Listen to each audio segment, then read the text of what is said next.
नमस्कार। आज हम जानने वाले हैं जियोग्राफी क्लास 8 का सेकेंड चैप्टर पार्ट 2 जानने वाले हैं। चैप्टर नंबर 1 संसाधन का पार्ट 2 जानने वाले हैं। ठीक है, पार्ट 2 में हम जानने वाले हैं भूमि, मृदा, जल, संसाधन। इससे पहले वाले वीडियो में हम संसाधन के बारे में पढ़ चुके हैं और संसाधन जान चुके हैं कि क्या है, और इसमें हम जानने वाले हैं भूमि के बारे में, मृदा के बारे में और जल के बारे में। भूमि को इंग्लिश में कहते हैं लैंड, और मृदा को इंग्लिश में कहते हैं सॉइल मतलब मिट्टी, और जल को कहते हैं वाटर, और संसाधन को कहते हैं रिसोर्सेज। ठीक है, इन तीनों चीज़ के बारे में हम जानने वाले हैं। इसमें इस वीडियो में हम जानेंगे अभी कि भूमि क्या है, भूमि किसे कहते हैं, भूमि का उपयोग क्या है और भूमि का उपयोग का वर्ग क्या है, भूमि उपयोग का वर्ग क्या है, ये हम जानने वाले हैं। तो पहले हम समझते हैं, इससे पहले हम संसाधन के बारे में पढ़े थे और अभी हम जान लेते हैं भूमि के बारे में। ठीक है, तो भूमि एक प्राकृतिक संसाधन है।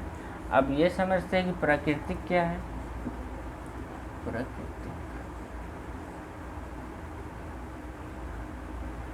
भूमि एक प्राकृतिक संसाधन है। ठीक है, तो प्राकृतिक संसाधन हम पढ़ चुके हैं। मुख्यतः संसाधन 3 प्रकार के होते हैं, जो कि पहले ही इस वीडियो से पहले ही हम पढ़ा चुके हैं, आप वो देख सकते हैं। इसमें भी हम क्लियर कर देते हैं कि प्राकृतिक संसाधन क्या है। तो प्राकृतिक को इंग्लिश में हम कहते हैं नेचुरल रिसोर्सेस। ठीक है, नेचुरल रिसोर्सेज मतलब कि प्रकृति के द्वारा जो भी चीज़ दी गई है, जो प्रकृति के द्वारा जो चीज़ दी गई है, वस्तु हो गया, जीव जंतु हो गया और पदार्थ हो गया, जो भी चीज़ दी गई है उसे हम कहते हैं प्राकृतिक संसाधन। जैसे कि इसमें प्राकृतिक संसाधन में भूमि हो गया, जल हो गया, वायु हो गया, मिट्टी हो गया, है ना, ये सब पेड़ पौधे हो गए, ये सब पानी हो गया, ये सब क्या है, प्राकृतिक संसाधन है। ये प्रकृति के द्वारा दी गई, ईश्वर के द्वारा दी गई चीज़ है, भगवान के द्वारा दिया गया चीज़ है, तो इसीलिए इसे हम प्राकृतिक संसाधन कहते हैं। तो ये भूमि हमारा क्या है, प्राकृतिक संसाधन है, जो कि प्रकृति के द्वारा, ईश्वर के द्वारा दी गई चीज़ है। इस पर क्या करते हैं मानव, क्या करते हैं, निवास करते हैं। मानव निवास करते हैं और अपनी आवश्यकताएं की उस सभी वस्तुएं कहाँ से प्राप्त करती है, तो भूमि से प्राप्त करती है। अपनी आवश्यकताएं की वो सभी वस्तुएं भूमि से प्राप्त करती है। ठीक है, अब हम जानते हैं भूमि के बारे में। भूमि जो है पूरे पृथ्वी में, भूमि पूरे पृथ्वी में 29% है, और बाकी का जो 71% है वो क्या है, ये पानी है। यानी कि 71% में पानी ही पानी पूरा फैला हुआ है। अब हम इसे मैप पर थोड़ा समझ लेते हैं कि भूमि कहाँ पर है। ठीक है, ये देखिए,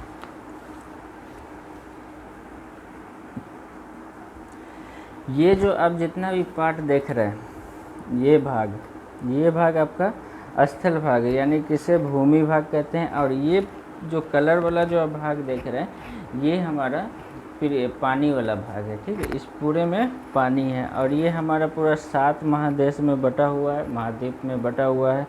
अभी हमारा जो भारत देश है कहाँ पर पड़ता है, तो एशिया महाद्वीप में पड़ता है।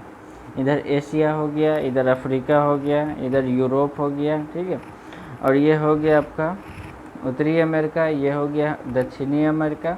ठीक है, ये हमारा ऑस्ट्रेलिया हो गया, ये अंटार्कटिका हो गया। ठीक है, तो इन 7 देशों में हमारा पूरा पृथ्वी बटा हुआ है। ये जो पानी वाला जो भाग देख रहे हैं, तो ये पानी वाला भाग भी 4 भागों में बटा हुआ है, जिसमें से पहला है प्रशांत महासागर, दूसरा है अंटार्कटिका महासागर, हिंद महासागर, और तीसरा है आर्कटिक महासागर, चौथा आर्कटिक महासागर। ठीक है, तो ये चारों महासागर में बटा हुआ। आप इधर भी देख पा रहे हैं प्रशांत महासागर यहाँ पर भी है। ठीक है, ये देखिए, ये प्रशांत महासागर है और यहाँ पर भी प्रशांत महासागर दिया हुआ है। तो आखिर ऐसा क्यों है कि यहाँ पर भी दिया हुआ है, यहाँ पर दिया हुआ है? तो आप इसको ग्लोब अगर आप देखेंगे तो ग्लोब होता है गोल, ठीक है, इस तरह से गोल होता है। तो इस तरह से जब आप गोल करेंगे तो यहाँ पर भी प्रशांत महासागर आएगा और यहाँ पर भी प्रशांत महासागर आएगा, ठीक है। तो अब हम समझते हैं, ठीक है, भूमि के बारे में। यही भूमि हमारे पृथ्वी पर अलग अलग भागों में, अलग अलग प्रकारों में, रूपों में पाया जाता है। कौन कौन से रूप है देख लेते हैं एक बार। जैसे कहीं पर पहाड़ है, ठीक है, कहीं पर पहाड़ है, कहीं पर पठार है, कहीं पर पर्वत है और कहीं पर मैदान है, ठीक है, कहीं पर दलदल जगह है, दलदलिया है, दलदली है, इत्यादि, है ना, इत्यादि। इन सब रूपों में पाई जाती है भूमि। अब पहाड़ किसे कहते हैं, ठीक है, पहाड़ आपका इस तरह से रहता है, ये देखेंगे आप, देखिए ये स्थल भाग है, भूमि है, और इसी पर इस तरह से आपका चोटी, ये इसे हम शिखर कहते हैं, ठीक है, ये आपका शिखर है। ऊपर में आपका पतला भाग रहेगा और नीचे का जो क्षेत्रफल है, नीचे का जो क्षेत्र है, एरिया है, जो आधार है, ये आपका चौड़ा रहेगा और इसकी ऊंचाई लगभग 1000 मीटर से कम होगी। उसी को हम क्या कहते हैं, पहाड़ कहते हैं। जिसकी ऊंचाई 1000 मीटर से कम होती है उसे हम पहाड़ कहते हैं। पर्वत किसे कहते हैं, देखिए पहाड़ समझ लिए, अब हम समझते हैं पर्वत। पर्वत जिसकी ऊंचाई 1000 मीटर से अधिक होती है, ठीक है, उसे हम क्या कहते हैं, पर्वत कहते हैं।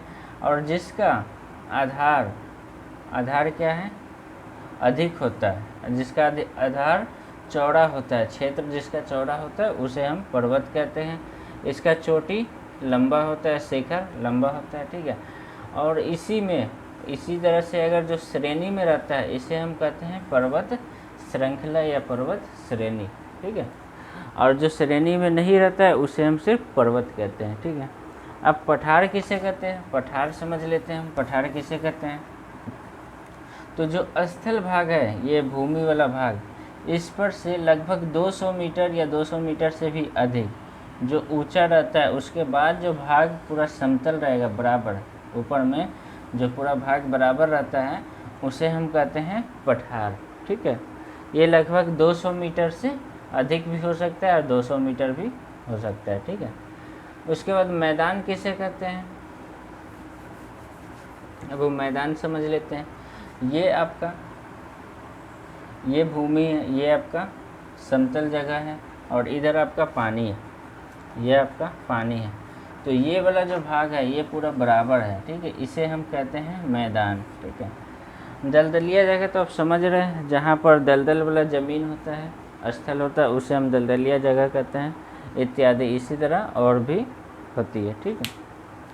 अब हम समझते हैं भूमि के उपयोग, भूमि के कितने उपयोग होते हैं। तो भूमि के हम किन किन प्रकारों से उपयोग करते हैं, किन किन तरीक़ों से हम उपयोग करते हैं। तो पहला हम भूमि का जो उपयोग करते हैं कृषि क्षेत्र में, ठीक है। उसके बाद पेड़ पौधे लगाने में करते हैं, ठीक। उसके बाद मकान बनाने में करते हैं, उसके बाद रोड बनाने में करते हैं, सड़क बनाने में करते हैं, रेल मार्ग बनाने में करते हैं, ठीक है। उसके बाद भूमि का उपयोग पाइपलाइन मार्ग में करते हैं। पाइपलाइन मार्ग में आप क्या समझते हैं, जैसे कि देखिए ये आपका पाइप है, ठीक है, ये आपका मान लीजिए कि ये पाइप है। ये पाइपलाइन मार्ग का इसका मतलब है कि इसमें ठोस पदार्थ तो नहीं जाएगा, ठोस कोई भी चीज़ नहीं जाएगा, ठीक है। इसमें आप मान लीजिए कि यहाँ पर से आप इस एक गांव से दूसरे गांव में आपको पानी भेजना है, तो आप किस तरह से पानी भेजेंगे, पाइपलाइन के जरिए पानी भेजेंगे। गैस भेजना है तो आप पाइपलाइन के जरिए गैस भेजेंगे, ठीक है। तो उसी को हम कहते हैं पाइपलाइन मार्ग कहते हैं, ठीक है। तो ये हमारा क्लियर हो गया। उसके बाद अब भूमि का उपयोग और भी तरीक़ों से किया जाता है। कारखाना बना सकते हैं, घर बना सकते हैं, मकान, फैक्ट्री बना सकते हैं ना, भूमि पर आप फैक्ट्री बना करके उसका उपयोग कर सकते हैं। और भूमि का उपयोग, ठीक है, रोड बनाने में भी आप कर सकते हैं। अब हम समझते हैं भूमि उपयोग के वर्ग, भूमि किन किन उपयोगों में की जाती है, ठीक है, उसके वर्ग समझते हैं। प्रकार यानी भूमि उपयोग के प्रकार समझते हैं, ठीक है। भूमि उपयोग के वर्ग, तो वन क्षेत्र में यानी कि जंगल के, वन क्षेत्र का मतलब होता है जंगल, ठीक है।